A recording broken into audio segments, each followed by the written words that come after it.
உங்களுக்கும் எனக்கும் ஒரே ஒரு சூழல் என்னன்னா, நீங்க நம்ம வேலைக்கு போகல, நம்ம வாழ்வியல ஏதாவது செய்யலைன்னா குடும்பம் போயிடும்னு பயப்படுறீங்க. ஆனா இதை நீங்க வேலைக்கு போகணும், எல்லாம் செய்யணும். ஆனால் ஒரு நாள் எல்லா பொருளிலிருந்தும் பற்றிலிருந்தும் விடுபட கத்துக்கணும்.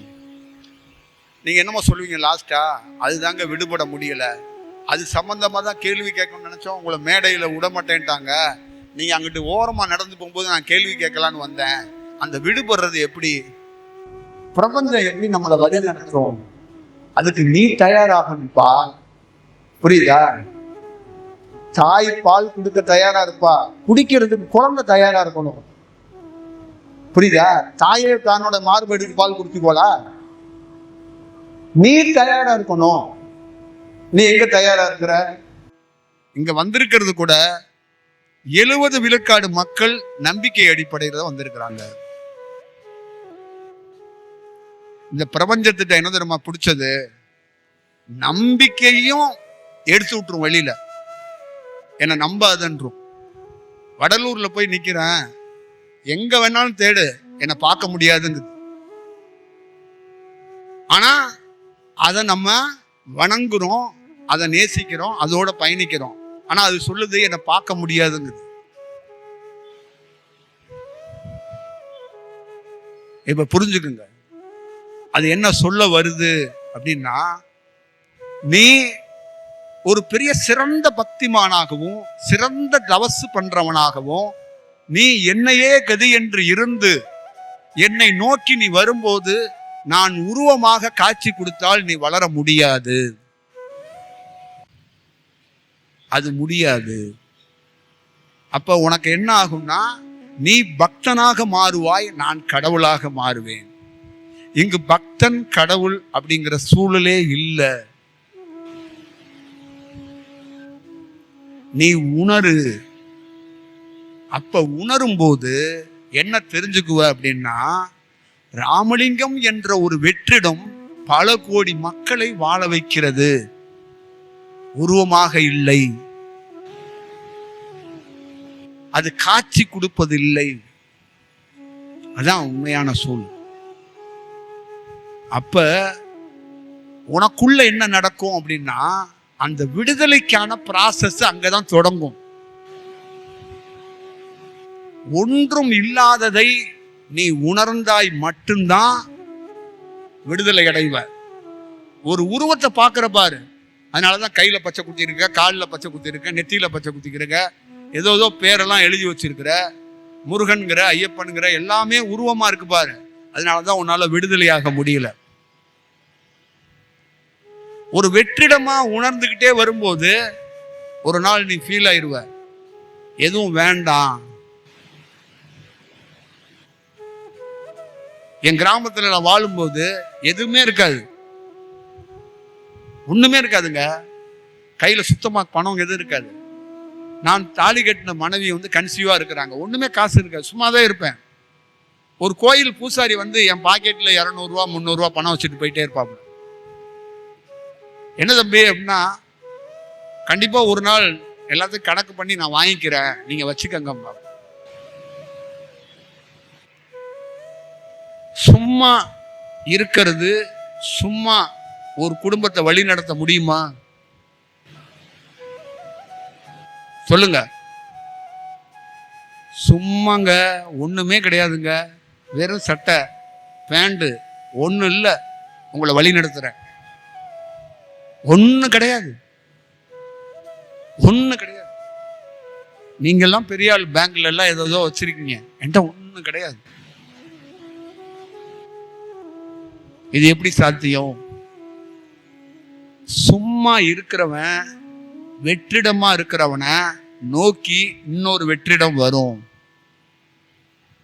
அப்ப உங்க வாழ்நாள்ல நான் எப்படி இரவு பகல் பாராம ரொம்ப பயங்கரங்க. நீங்க பெரிய பெரிய நடிகன், பிரதமர், தலைவர், பெரிய பெரிய நாடெல்லாம் பார்த்து வியர்க்கிறீங்கல்ல, அந்த மாதிரி நான் டெய்லி நடக்கிறத பார்த்துட்டு எவன்கிட்ட சொல்றதுன்னே தெரியலங்க. ஒரே வியர்ப்புங்க.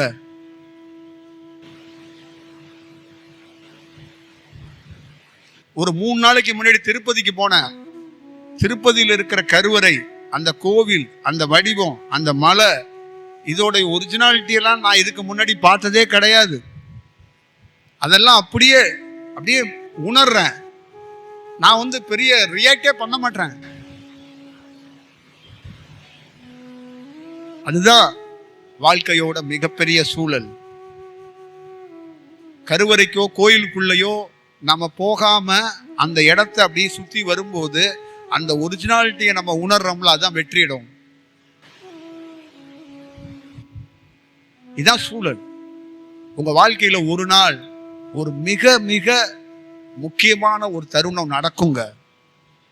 அன்னைக்கு நான் சொன்னது நீங்க டெஃபினட்டா பாருங்க. எவனும் இருக்க மாட்டான் உங்க கூட, ஆனா உங்க கண்களும் உங்க உடலும் அதை நினைச்சு நினைச்சு நினைச்சு நினைச்சு கலங்கும். கண்டிப்பா ஃபீல் பண்ணுவீங்க. சும்மா சொல்லல அவரு உன்னை இருக்குப்பா அப்படிங்கிற.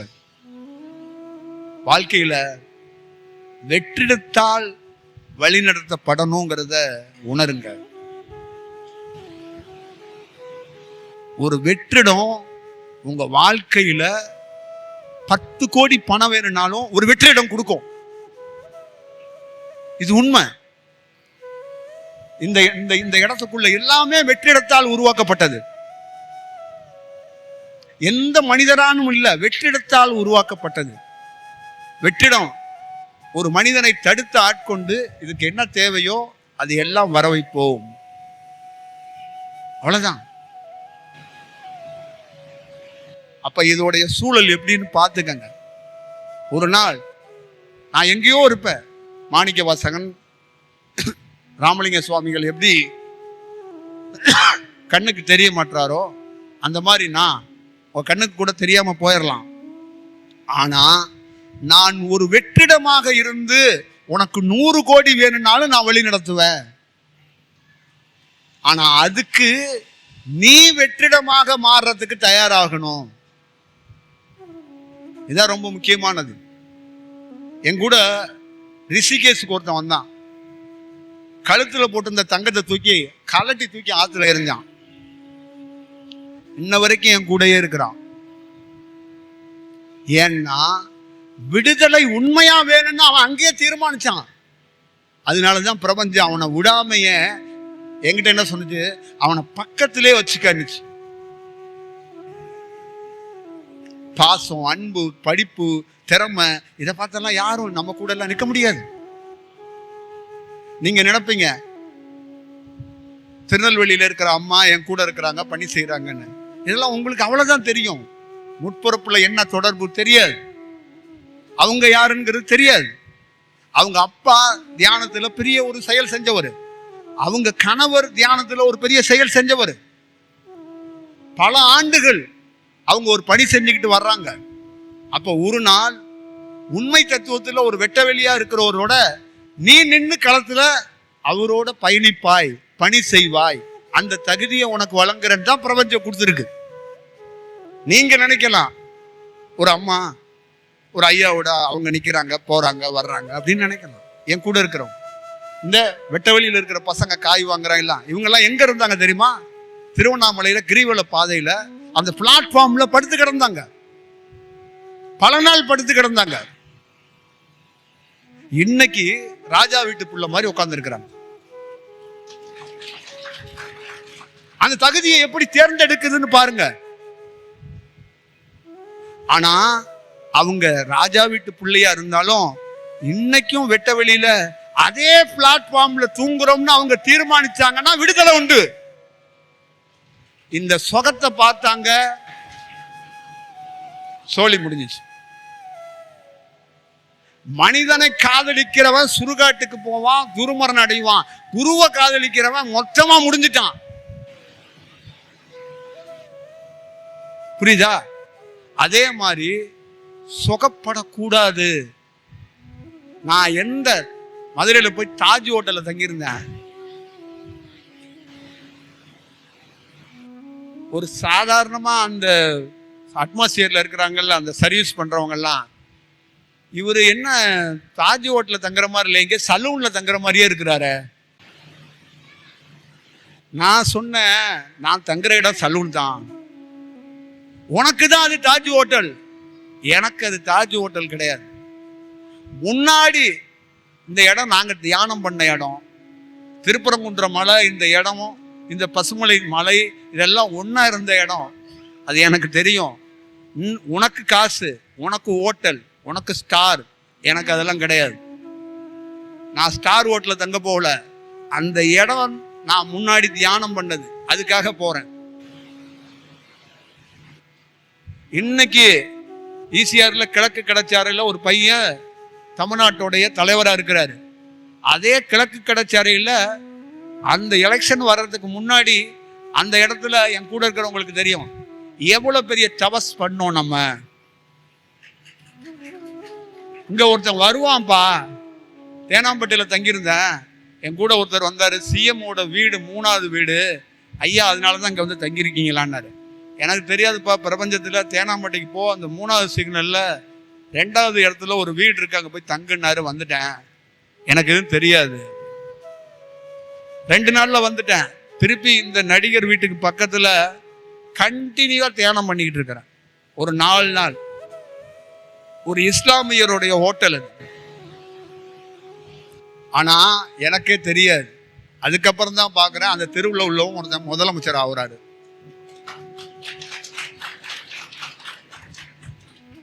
அப்ப ஈசிஆர்ல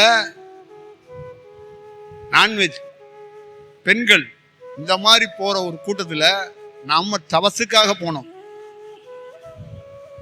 ஏன்னா அந்த சூழலை மாத்தணும் அப்படிங்கிறது பிரபஞ்சத்தோட செயல் வடிவம். நீங்க அழுக்கா இருப்பீங்க, உங்கள் மேல தண்ணி ஊத்துறதுக்காக தான் என்ன அனுப்புறது இந்த பிரபஞ்சம். இதுதான் உண்மையான விஷயம். ஏன்னா ஆல்ரெடி நான் அழுக்கா இருந்து உணர்ந்தவன், என்ன குளிப்பாட்டினது பிரபஞ்சம். இந்த பிரபஞ்சம் என்ன பண்ணிருக்கு தெரியுமா? உன்னை குளிப்பாட்டினல்ல, அதே மாதிரி இந்த மக்களையும் குளிப்பாட்டுது. போ, இதுதான் விஷயம். அப்ப குரு பக்தி விசுவாசம் நம்மளை ஃபாலோ பண்றாங்க. அதனாலலாம் உங்களுக்கெல்லாம் நான் எதுவும் வேலையெல்லாம் செய்யறது இல்லைங்க. இதுக்கெல்லாம் ஒரு பெரிய கனெக்ஷன் இருக்குங்க. என் கூட இருக்கிறது, என் கூட பயணிக்கிறது எல்லாமே அப்படிதாங்க. எல்லாரும் ஒரு வேலை செஞ்சிட முடியாதுங்க. என் கூட எல்லாம் நிக்க முடியாதுங்க. என் கூட எல்லாம் பயணிக்க முடியாதுங்க. ஒரு இரவு தங்க முடியாதுங்க. அதுக்கெல்லாம் காரணம் வேணுங்க. அதுக்கெல்லாம் எனக்கு தெரியுங்க. எனக்கு எல்லாம் தெரியும். அதனாலதான் நான் வந்து பெருசா அலட்ட மாட்டேங்க. புரியுதுங்களா? உங்களுக்கு தெரியாது. நீங்க பிரார்த்தனை பண்ணுவீங்க, ஒரு வாய்ப்பு, ஐயாவோட பயணிக்கணும், ஐயாவோட இருக்கணும். அப்படி இல்லை. என் கூட பயணிக்கிற அத்தனை பேருமே ரொம்ப சாதாரண ஆட்கள். ஒருத்தர் கூட அப்படி இப்படிலாம் கிடையாது. ரொம்ப சாதாரண ஆட்கள். அவங்கெல்லாம் ரொம்ப ஒரு மாதிரி இருந்தாங்க. மாறுனா கொஞ்சம் அழுக்கா இருந்தாங்க. நான் தான் கொஞ்சம் பேண்ட் ஷர்ட் எல்லாம் போடுங்க பாடினேன். ஏன்னா அவங்கெல்லாம் தியானங்கிறதுனா அழுக்கா இருந்தாதான் தியானம் வரும் அப்படின்னு நினைச்சிட்டாங்க. அழுக்கா இருக்கணும், குளிக்கெல்லாம் கூடாது, அப்படியே இருக்கணும், தியானம் வந்துருமா இருக்கு அப்படின்னு நினைச்சிட்டாங்க. நான் தான் சொன்னேன், அழுக்கா இருந்தாலும் தியானம் வரும், குளிச்சாலும் தியானம் வரும். கொஞ்சம் ஃப்ரெஷ்ஷா இருங்க, தியானம்லாம் வரும் அப்படிங்கிறது தான் அதோட சூழல். அதனால வாழ்நாளில் இது ரொம்ப ஒரு முக்கியமான தருணம் அப்படின்னு நான் உங்களை கருதுறேன். என்னுடைய உடலா தாண்டி எனக்குள்ள இருக்கிற அந்த அலைவரிசை உங்க வாழ்க்கைக்குள்ள ஒரு மிக நுட்பமான நிறைய நல்ல விஷயங்களை அது வழி காட்டுறதுக்கும் ஒரு வழி நடத்துறதுக்கும் ஒரு வாய்ப்பு உருவாக்கும். அதனால நீங்க அதை பார்த்துக்கங்க. இந்த செங்கோல் விழா என்பது இந்த உலகத்துக்கு ஒரு பெரிய பருவ மாற்றத்தை ஏற்படுத்துறதுக்காக தொடங்கப்பட்டது. தனி மனிதனுடைய புகழோ தனி மனிதனுடைய எந்த செயலோ கிடையாதுங்கிறத நீங்க தயவு செய்து புரிஞ்சுக்கணும். ஒரு நல்ல சூழல்ல நல்ல வடிவத்தில் உருவாக்கி இருக்கிறேன். யார் பேசினாலும் எப்பயுமே நல்லா புரிஞ்சுக்கங்க. நம்ம எப்பயுமே எந்த இடத்துல ஒரு வார்த்தையை பேசினாலும் அது டீச்சிங்காக இருக்கக்கூடாது. அது லைவாக நமக்குள்ள அந்த ஆன் ஸ்பாட்டுக்கு என்ன தேவைப்படுது, என்ன கன்வே பண்ணணுமோ பண்ணிட்டு போயிடணும். பிரபஞ்சத்தில் அது வேலை செய்கிறது 2 நிமிஷம் 3 நிமிஷத்துல ஒரு அலைவரிசை உள்ள வந்துட்டு வெளியில போயிடும். ஏன்னா பெரிய அலைவரிசை ரொம்ப நேரம் உள்ள இருக்க முடியாது. அதே மாதிரி தான் 3 நிமிஷம் 4 நிமிஷம் 5 நிமிஷம் ஒரு வாய்ப்பு கிடைக்குதுன்னா கதை சொல்லக்கூடாது, கிளாஸ் எடுக்கக்கூடாது, அப்படி விலகி போயிடக்கூடாது. நம்ம யாரு, நம்ம சூழல் என்ன, அந்த 3 நிமிஷத்துக்குள்ள நாம இங்க ஒரு விஷயத்த பதிவு பண்ணிட்டு போயிட்டே இருக்கணும். இது ரொம்ப முக்கியம். நீங்க ஒரு கிளாஸ் டீச்சர் மாதிரி மாறக்கூடாது. அதுக்கான களம் இது இல்லை, இது வேற, இதுக்கான சூழல் வேற. அப்ப எப்பயுமே நீங்க புரிஞ்சுக்கணும் அந்த மெயின் கண்டென்ட் என்ன, அவ்வளவுதான். இப்போ மனம் நான் அல்ல, உயிர் நான் அல்ல, எல்லாருக்கும் தெரியும். அதையே வர்றவங்க எல்லாருமே சொல்லிக்கிட்டே இருந்தீங்கன்னு வச்சுங்களேன், அங்கே 2 நிமிஷம் சரியா போயிருமே. மெயின் கண்டென்ட் என்ன சொல்லணும்னு நினைக்கிறீங்க? நானே ஒரு விஷயத்த உங்ககிட்ட ஒன்று கேட்கணும்னு நினைக்கிறேன். நீ இப்படியே ரிப்பீட்டடா பேசுனா என்னால் உட்கார முடியாது. ஆப்போசிட்ல இருக்கிறவன் நெளிகிறானா இல்லையா, நான் நெளிஞ்சிருவேன். இது ரொம்ப முக்கியம். இப்போ என்னோட காணொலியெல்லாம் பார்த்தீங்கன்னா 2 மணி நேரம் பேசுவேன். ஆனால் ஆப்போசிட்ல இருக்கிறவங்கள நெளிய விட மாட்டேன். தூங்குவாங்க நிறைய பேர் கேட்டுட்டு, திருப்பியும் எந்திருப்பாங்க, திருப்பியும் அதை எங்கன விட்டோமோ திருப்பி கேட்பாங்க. சில பேர் இன்னமும் தூங்கிக்கிட்டு தான் இருக்கிறாங்க. பரவாயில்ல, ஒரு தாய் ஸ்தானத்தில் தாயோட தாலாட்டதை அது தூங்கட்டும். அந்த குழந்தை ஒரு நாள் முழிக்கும், அந்த குழந்தை ஒரு நாள் வரும். ஒரு நாள் நம்ம தகப்பன் தூங்குறதுக்காக பாடலை, வாழ்றதுக்காக பாடுறான் அப்படின்னு ஒரு நாள் அந்த குழந்தை ஃபீல் பண்ணும். இன்னைக்கு அந்த குழந்தைக்கு தூக்கம் தேவைப்படுது, நாளைக்கு நிச்சயமா அந்த குழந்தைக்கு விழிப்பு தேவைப்படும். இன்னைய தூக்கம் நாளைய விழிப்பா மாறும் அப்படிங்கிறது தான் அதோட சூழல். அப்போ நான் 2 மணி நேரம் 1.5 மணி நேரம் பேசுறதெல்லாம் எனக்குள்ள இருக்கிற உள் உணர்வுகளுக்கோ எனக்கோ தெரியாதா? உணர்ந்து தானே. ஒரு காணொலியில 400 பேர்லேருந்து 1000 பேருக்கு மெசேஜ் வச்சிருப்போம். ஒரே காணொலி தான், 1000 பேருக்கு மெசேஜ் பாஸ் ஆகும். இது எனக்கானது, இது எனக்கானது, இது எனக்கானது, எனக்கானதுங்கிறோம். ஏன்னா நானும் நீயும் நேரடியாக சந்திக்க முடியாது. நான் உனக்கு தேவையானதை இன்னைக்கு இந்த சூழலுக்கு இந்த மெசேஜை கொடுத்துட்றேன், நீ போய்கிட்டே இரு. ஒரு நாள் வருவேன், கண்டிப்பாக ஒரு நாள் வருவேன், அன்னைக்கு சந்திக்கலாம். ஆனால் இன்னைக்கு உன் வேலை தடப்படக்கூடாது, நீ பயணிக்கணும், அவ்வளோதான். அப்போ ஒன்றை நான் வழி நடத்துறதுல ரொம்ப உறுதியாக இருப்பேன். எனக்கான காணொளி, டிஆர்பிக்கான காணொளி, யூடியூப்புக்கான காணொலியை பேசவே மாட்டேன். உனக்கான காணொலியை தான் பேசுவேன். மாரியம்மன் கோயிலில் சாமி ஆடும்போது அப்படிம்பாங்கல்ல, அது கிடையாதுண்ணா. சாமி எனக்குள்ள ஆடும், சாமியை தூங்க வச்சுட்டு நான் வெளியில வந்து பேசுவேன். புரியுதா? சாமி நீ எனக்குள்ள ஆடு, இதே ஆடிக்கிட்டு அங்கே பேசுனா எங்காலுங்க சும்மாவே ஆடுவானுங்க, அவனுங்களை ஆட விடக்கூடாது, வேற மாதிரி யோசிக்கணும் அப்படிங்கிறதான். இப்போ நீங்கள் புரிஞ்சுக்கணும். அப்போ லைவு, இந்த காணொளி இதெல்லாம் 2900 காணொளி வரைக்கும் பேசியாச்சு. இது எல்லாமே உங்கள் சொத்து, உங்களுடைய சொத்து. இதுதான் நாளைக்கு எங்கேயோ ஒரு இடத்துல ஒரு பெரிய ஒரு உங்களுடைய வாழ்வியலை மாற்ற போகிற ஒரு இடம். அதை நீங்கள் புரிஞ்சுக்கணும். அது ரொம்ப ரொம்ப முக்கியமானது. நீங்கள் என்னோட எப்படி கனெக்ட் வச்சிருக்கீங்கன்னு தெரியல, ஆனால் நான் உங்களோட துல்லியமாக கனெக்ட் வச்சுருக்கேங்க, ரொம்ப துல்லியமாக வச்சுருக்கேன். யாரும் பேசலை அப்படின்னா அதை பற்றி ஃபீல் பண்ணாதீங்க. நானும் நீங்களும் பேசிக்கிட்டே இருக்கிறோம், புரியுதுங்களா? தயவு செய்து, உங்களுக்கு எனக்கு இடைவெளி கிடையாது. நீங்கள் அப்படி நினச்சிக்கிட்டு இருக்கீங்க, இடைவெளியே இல்லை.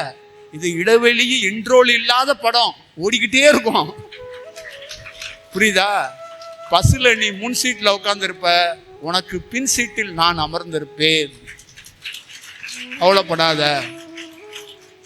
அதனால இந்த மோஸ்ட் உன்னை ஃபாலோ பண்ணுறதுக்கு என்னை நியமிச்சிருக்கு பிரபஞ்சம். அதனால எல்லா சூழல்லையும் நீங்கள் மட்டும்தான் என் கண்ணுக்கு தெரிவிங்க, பார்த்துக்கணும். எப்பயுமே ஒரு லைஃப்ல ஒன்று வச்சுக்கோங்க, ஒய்ஃபு குழந்தைங்க சுற்றி இருக்கிற பேக்ரவுண்டை விடவே கூடாதுங்க. வாழ்க்கையில் எது தெரியுமா வெற்றி? தியானம் பண்ணணும், அனுபவம் பெறணும், எது வேணாலும் செய்யணும், பின்னாடி இருக்கிற பேக்ரவுண்டை விட்டுறக்கூடாது.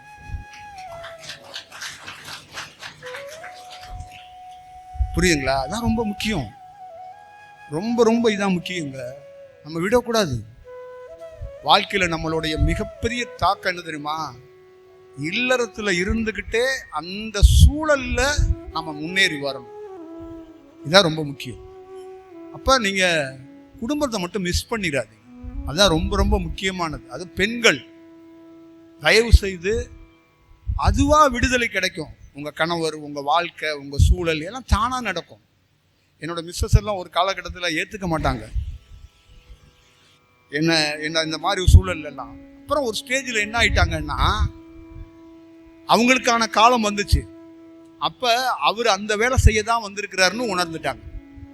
இப்ப ஹாயா இருக்கிறாங்க, என்ன எந்த தொந்தரவும் பண்றது. இதே மாதிரி உங்க வீட்டில் நடக்கும். ஆனா நீங்க மஞ்ச பையம் மாலதியா மாறிடாதீங்க. பைய தூக்கிக்கிட்டு இந்த கேட்டு முன்னாடி வந்து நிக்கிறது, சுவாமிகள் நீங்க எங்க இருக்கீங்க, நான் தியானத்திலே உச்சத்தை தொடணும், இமயமலைக்கு குறுக்க ஏறி போகணும், இது மாதிரிலாம் பண்ணாதீங்க. தியானத்தில் இந்த மாதிரிலாம் ஜெயிக்க முடியாது. புரியுங்களா? பொண்டாட்டி கொடுமையா இருக்கணும், அப்படின்னா தியானம் சூப்பரா வரும், செம்மையா வரும். கொடூரமா இருக்கணும், பார்த்தாவே நமக்கு தூக்கம் வரக்கூடாது, அப்படின்னா தியானம் செம்மையா வரும். கணவர் அதே மாதிரி பார்த்தா அவ்வளவுதான் மயக்கம் போட்டு நம்ம விழுந்துடணும், அப்ப தியானம் வரும். அப்ப சொல்லுவான் பிரபஞ்சம், காட்டேரியை எவ்வளவு நாள் தான் பார்த்துக்கிட்டு இருப்ப, தியானம் பண்ணு. அவனுக்கு விடுதலை வேண்டுமா வேண்டாமா? அவனே பார்த்துக்கிட்டே உட்காந்துருக்க போறியா? அவன் வாயாலேயே உனக்கு விடுதலை கொடுக்க சொல்றேன். அவனே சொல்லுவான், இது என்ன வாழ்க்கை, ரொம்ப போரிங், நீ எதை தியானங்கிற கடவுளுங்கிற, பைய தூக்கிட்டு அலைஞ்சிக்கிட்டு இருக்க, நீ உன் வேலையை பாரு, நான் என் வேலையை பார்க்குறேன்பாங்க. அப்ப தானா காட்டேரி விலகி போயிடும்.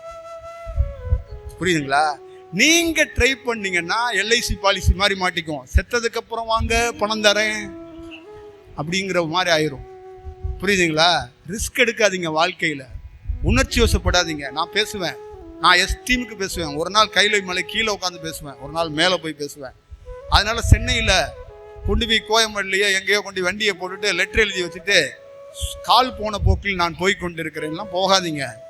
உங்க காலை திருப்பி பிரபஞ்சம் மடக்கி திருப்பி அனுப்பிடும். புரியுங்களா? அங்கேயும் எவனும் இருக்க மாட்டான், அது துன்பம் தான்.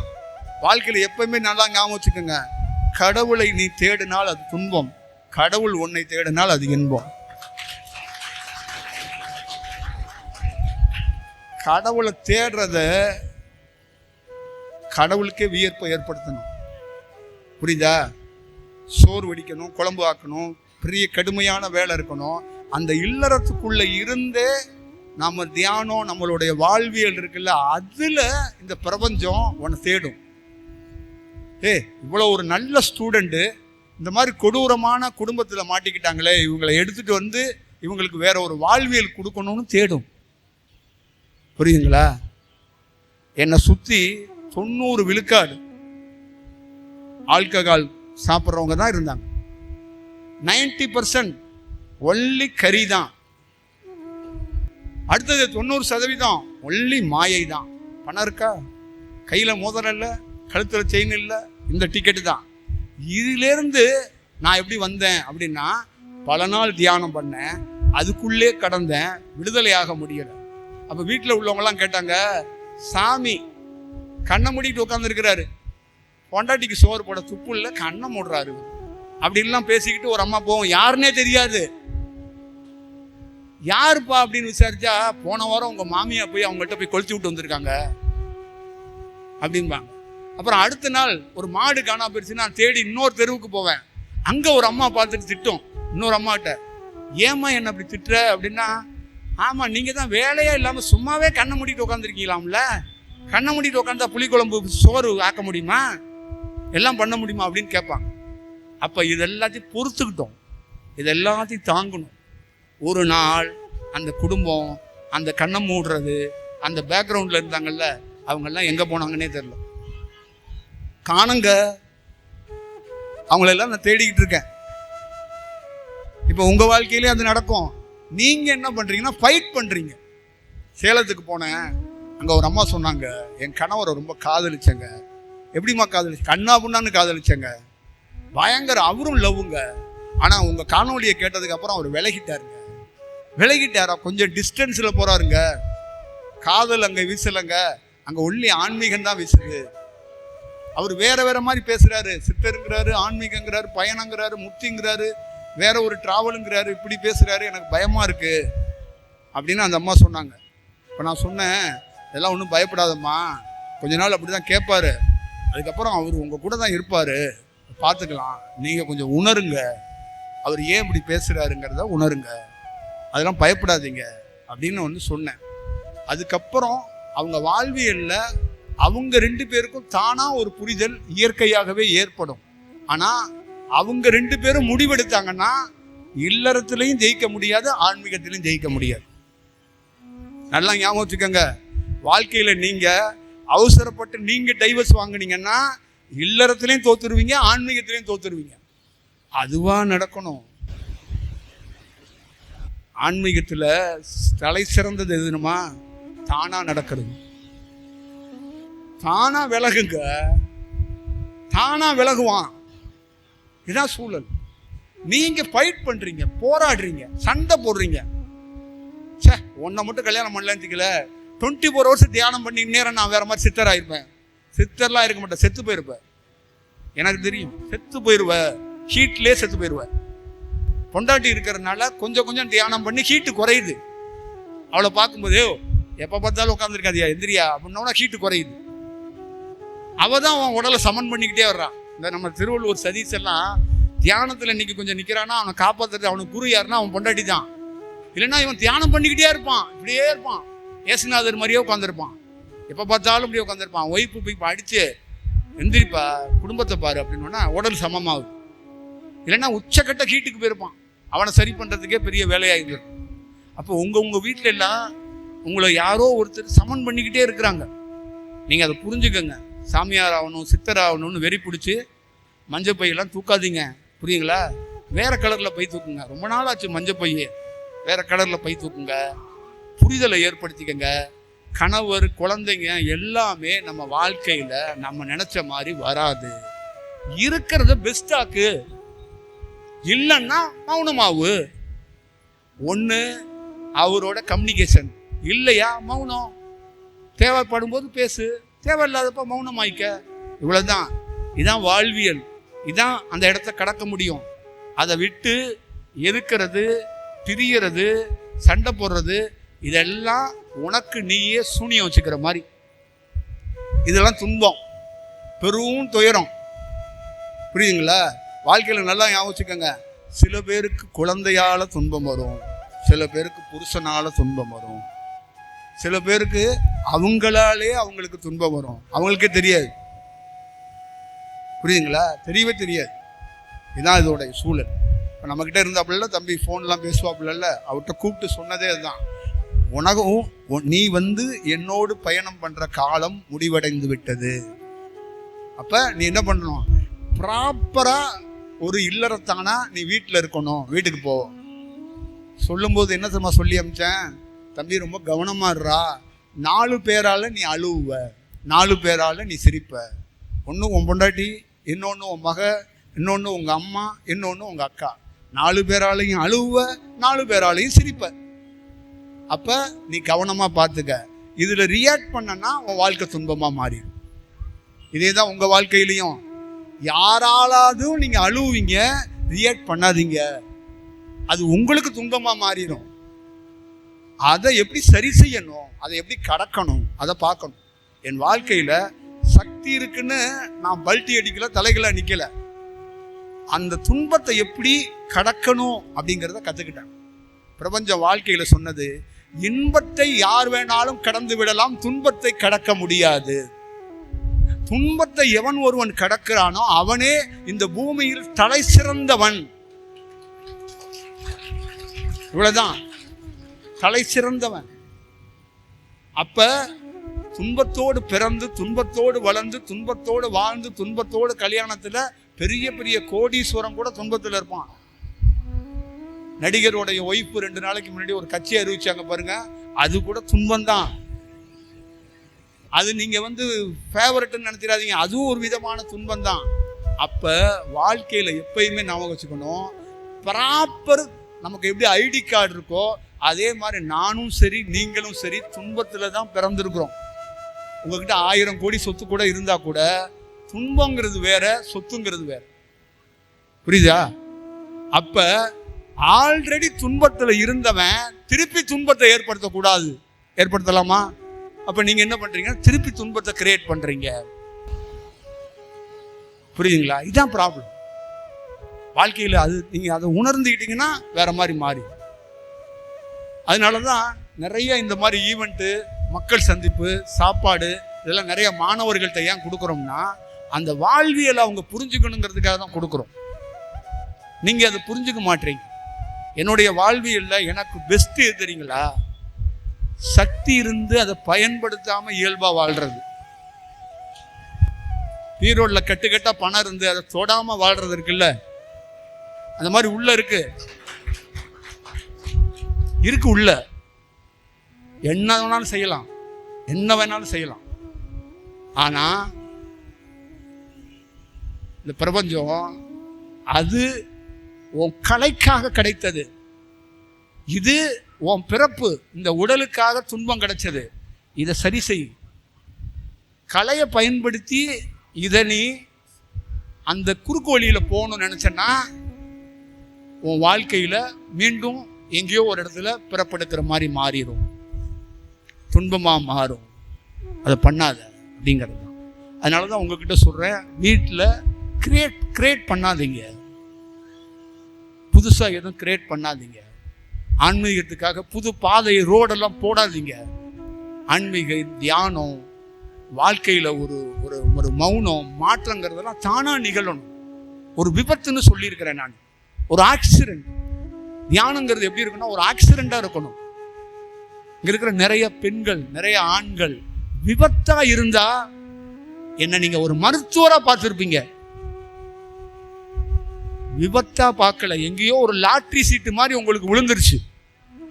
அதனாலதான் லாட்ரி சீட்டு கடைக்கார மாதிரி என்ன பாக்குறீங்க. குருநாதா கொஞ்சம் வெப்பம் வந்துருச்சு, கொஞ்சம் ஃபீலிங் வந்துருச்சு, கொஞ்சம் தியானம் வந்துருச்சு, இன்னும் கொஞ்சம் தெளிங்க தண்ணிய அப்படிங்கிற மாதிரி பாக்குறீங்க. விபத்தா இருந்துச்சுல, உனக்குள்ளே மௌனம் பிறந்திருக்கும். இந்த விபத்துக்கு காரணம் வண்டி ஓட்டுனது பிரேக் இல்ல, காலம். அதை தாண்டி இயற்கை. அதுக்கான மருந்து இந்த மாதிரி விபத்தை கிரியேட் பண்ணவர் அந்த குரு, அவர் மருத்துவர் மாதிரி. அப்ப இங்கிருந்து இந்த வாழ்க்கை மாறும்.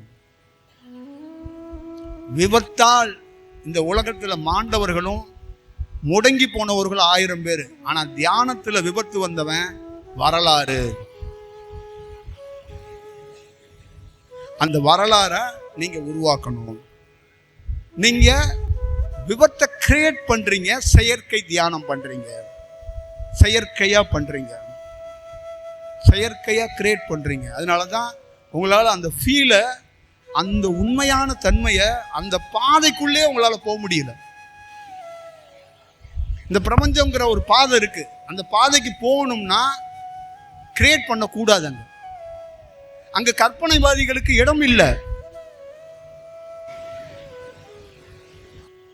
இங்க பாருங்க, சாமியை கும்பிட்டா சாமி உருவத்தோடையும் காட்சி கொடுக்கும், அலைவரிசையாகவும் காட்சி கொடுக்கும்.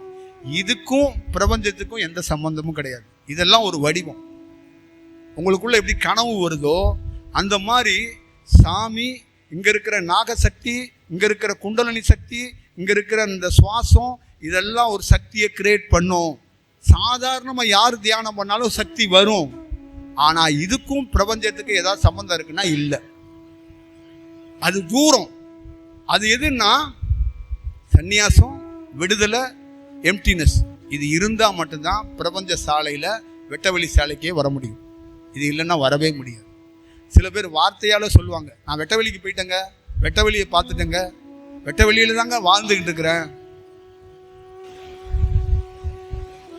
அதுதான் துன்பம். தியானத்துல நீ முன்னேறதுக்கு யார் தடையா இருக்கிறா? நீ தான் தடையா இருக்கிற. காலையில ஒரு சாக்கு எடுத்துக்கிட்டு தியானம் பண்ணுவ, பயங்கரமான தியானம் வரும். தியானம் முடிச்ச உடனே போன போட்டு என்ன சொல்லுவ, வெட்ட வெளியே பார்த்துட்டேன், காட்சியை பார்த்துட்டேன், உன் நாத விந்து அப்படியே தான் இருக்கும். அப்புறம் அடுத்த நாள் தியானம், அடுத்த நாள் தியானம். இதெல்லாம் வெட்ட வெளிக்குள்ள போக முடியாத அளவுக்கு நீ சொன்ன வார்த்தைக்கு உனக்கே தண்டனை கிடைச்சு போயிடும். இப்ப நம்ம மாணவர்களோ, தமிழ்நாடோ, இந்தியாவோ, உலகமோ எல்லாரும் அவங்களுக்கு துன்பத்தை கொடுத்துக்கிறாங்க. உங்களெல்லாம் யாருமே தடுக்கல, தடையெல்லாம் பண்ணல. உங்க வாழ்க்கையில உங்க வாயிலிருந்து வர்ற வார்த்தைகளும் நீங்க பிரகடனப்படுத்துகிற செயலும் உங்க லைஃப் ஸ்டைலும் தான் காரணம். இதுதான் முக்கியமான விஷயம். அதான் நீங்க பார்த்துக்கணும். அப்ப தியானத்துல என்ன சொன்னாங்க, மிகைப்படுத்தாத, டிஸ்கஷன் பண்ணாத. டிஸ்கஷன் பண்ணா என்ன, பொய் சொல்லிடுவ, துன்பம் வந்துடும். ஒரு வழியை பார்த்துட்டு 4 வழியை பார்த்தேன்ருவ. புரியுதா? 2 பேர் வருவான், 2 சக்தி வருங்க. ஒரு சக்தியை தான் பார்த்துட்டு திருநெல்வேலியில ஒரே நேரத்தில் 10,000 பேர் வந்து நிற்கிறான். அதான் எனக்கு துன்பம். நான் உடல் துயரத்தில் கஷ்டப்படல. என்னை சுற்றி நின்றுச்சு பாருங்க, அந்த அலைவரிசைகள் எல்லாம் சைத்தானுகள் ஆரம்பிச்சு அவன் இவன் அந்த அலைவரிசைகள் வந்து நோய் நோய் நோய் நோயின்னு நிற்கிது. இதுலேருந்து விடுபட முடியல.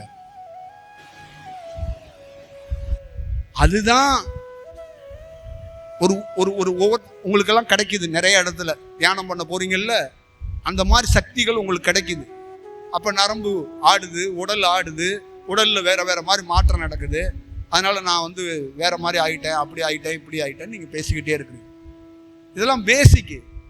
ஊரில் கருப்புசாமி ஆடுறவங்க யாராவது ஒருத்தர் முத்தி அடைஞ்சாங்க, யாராவது ஒருத்தர் பிரபஞ்சத்தை நோக்குனாங்கன்னு யாராவது ஒருத்தர் சொல்லுங்க. இந்த வாக்கு சொல்லி சொன்னோன்ன பழிக்கும். கருப்புசாமி வாக்கு எல்லாம் எவனாவது ஒருத்தன் முத்தி அடைய முடியுமா? அடைய முடியாதுங்க. இந்த சக்தி வேற. நீ தியானம் பண்ணும்போது உன்னை சுத்தி ஒரு 30 கணக்கான சக்திகள் இருக்கு. இதுக்கும் வெட்ட வெளிக்கு எந்த சம்பந்தமும் இல்லை. அப்ப இந்த சக்திகளை, இந்த சூழல்களையும் நீ கடக்கணும்.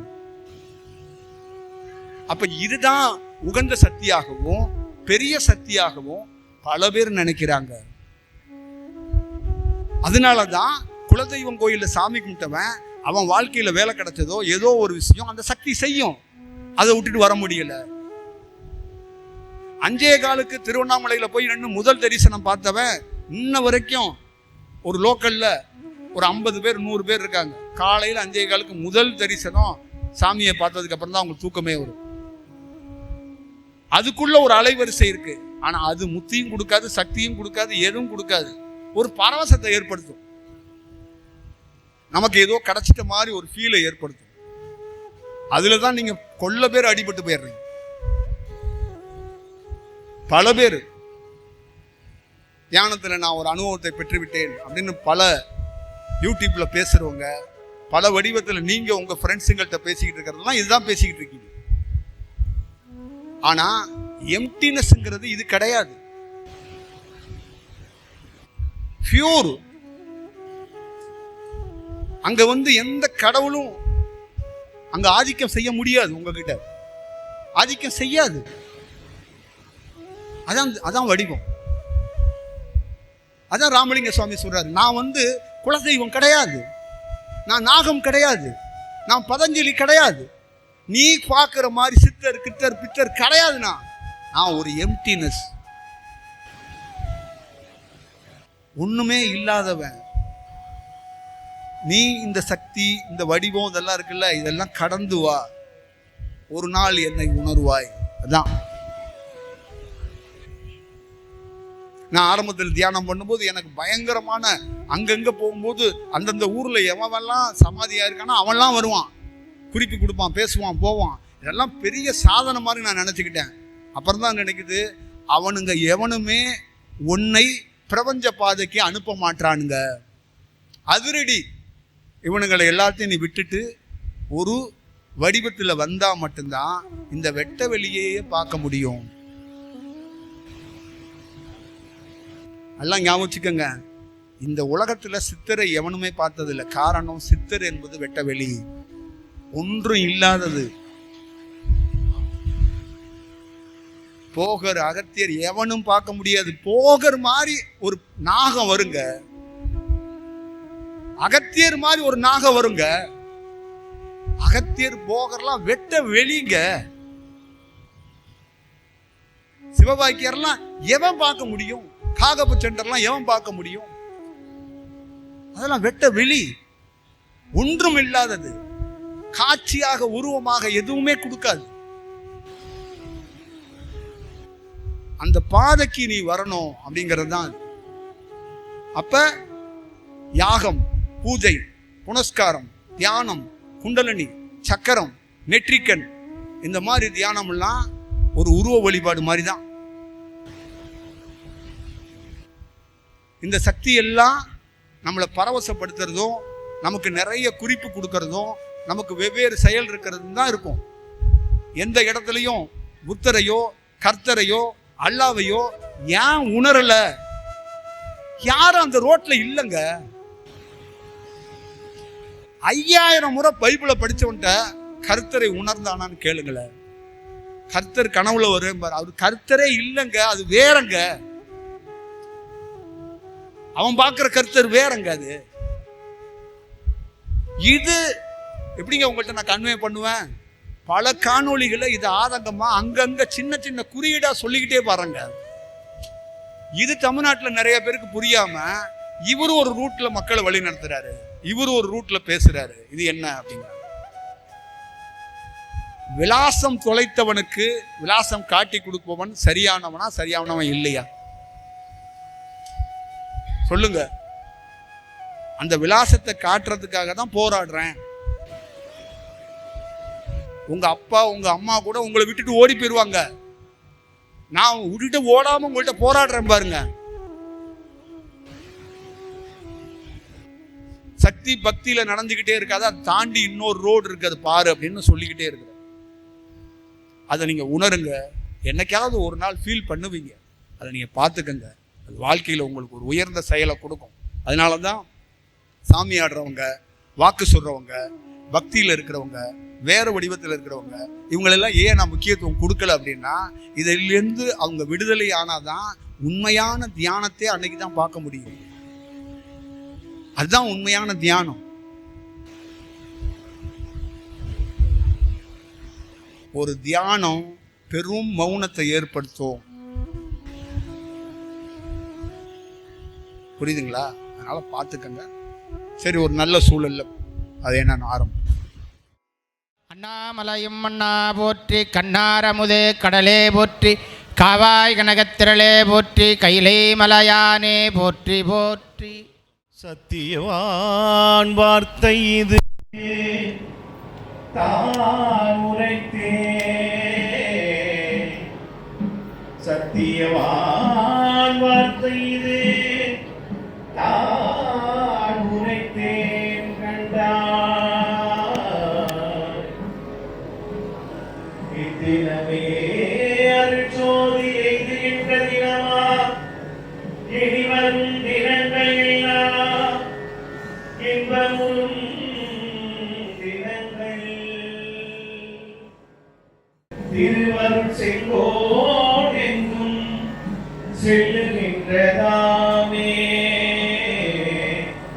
திருவருட் செங்கோல் எங்கும் செல்லுகின்றதாமே,